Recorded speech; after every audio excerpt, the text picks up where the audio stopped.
이 지도자들이요, 갑자기 행동이 바뀌지 않습니다. 그동안 했던 대로 합니다. 저는 그동안 정치를 해오면서 국민들께 외쳤던 게 있습니다. 그리고 권력자들에게 제가 했던 얘기가 있습니다.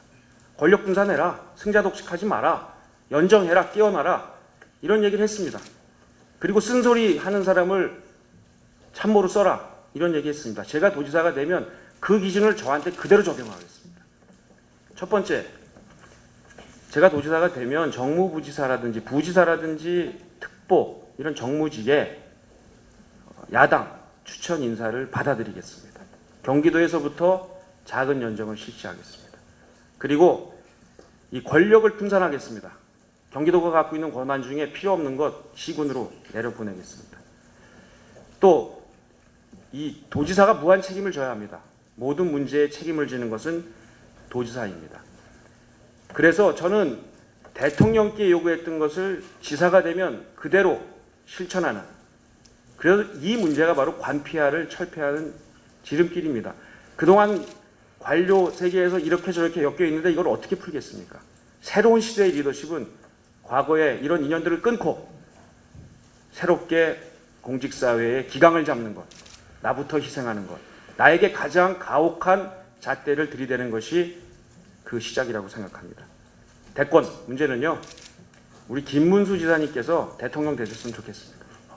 도지사가 할 수 있는 권한 중에 가장 큰 것이 인사권이라고 생각합니다. 그런데 그 인사권을 잘못 행사해서 전혀 능력이 없는데 능력도 검증이 안 된 사람, 문제가 많은 사람을 경기도 산하기관에 낙하산식으로 내려보내서 그것이 이제 결국 관폐하를 만든다. 이것만큼은 도지사가 성공하기 위해서는 자기 스스로도 그렇고 어떤 제도적 틀을 만들어서라도 이것은 하지 말아야 한다고 생각합니다. 그런 점에서 보면 최악의 낙하산의 전형은 저는 경기도시공사 사장을 임명한 김문수 지사에서 찾을 수 있다고 생각합니다.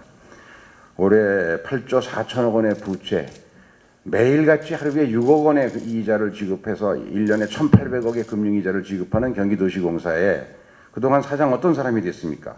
2006년 이후 취임한 사장 3명 모두 임기를 채우지 못했고 그중에 2명은 뇌물수수와 선거법 위반 등으로 불명예 퇴진을 했습니다. 이런 일들, 이게 다 자기 대권 도전에 도움이 되는 측근 인사를 증명하다 보니까 생긴 문제 아니겠습니까? 이런 일을 다시는 해서는 안 된다는 생각이고, 그런 점에서 경기도지사 자리를 대권 도전을 위한 징검다리로 생각하는 것, 지금 치르고 있는 선거는 대권 후보를 뽑는 선거가 아니지 않습니까? 경기도민의 선출한 뜻에 충실하게 경기도지사 자리를 충실히 이행하고 임기를 마치고 나서 대권 여부는 판단해야 할 문제라고 생각합니다.